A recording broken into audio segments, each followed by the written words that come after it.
झपाट्याने बदलणाऱ्या आपल्या शहराला आता हवे आहेत दूरदृष्टी असलेले नेतृत्व.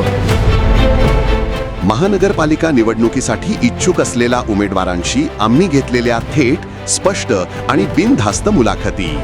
त्याला मुश्रीफ साहेबांचं वक्तव्य होतं की पाण्याला नाही म्हणू नये आणि तुम्ही करून घ्या. त्यांच्या परवानगीने ज्यावेळेला काही योजना मंजूर झाली. दानोळीमध्ये विरोध केल्यामुळं एकदा जनतेला कळलं की इचलकरंजी शहराला विरोध केला तर ह्या लोकांचं आपल्यासमोर काय चालत नाही म्हणून त्या सुळकुडीचे लोक पडत होते. त्याच प्रकारे आवडे साहेबांनी तिथल्या स्थानिक लोकांना उठवून ठेवण्याचं समजित गाडग्यांना सांगून उठवून ठेवलं. आंदोलन जरी चालू झालं असलं तर मुश्रीफ साहेब आणि आम्ही सर्व त्या भूमिकेवर उत्तर देण्याचे, परंतु ते आंदोलन एवढं पेटवून ठेवलं की ते मुश्रीफ साहेब स्वतःच्या बचावासाठी फुलावडे साहेब आता जे आमदार आहेत त्यांना मध्ये सांगितलं की एकदा आपण ह्या गावाला आपल्या माध्यमातून मी आव्हान करतो की एकदा आपण सांगूया की खरोखर सुळकुड योजना किंवा जी काही नवीन योजना आहेत त्या होणारच नाहीत. एकदा आपण लोकांना सांगूया आणि ती विषयाला फुली मारूया.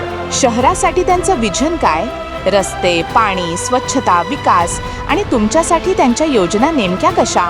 प्रश्न सरळ, उत्तरही तितकीच स्पष्ट. जाणून घ्या आपल्या शहराचा उद्या कसा घडवणार हे नवे नेतृत्व. लवकरच येत आहे भविष्याचे नगरसेवक, आपल्या शहराच्या भविष्यासाठी. तुमचा आवाज, तुमचा निर्णय. फक्त मँचेस्टर टाइम्स न्यूज चॅनलवर.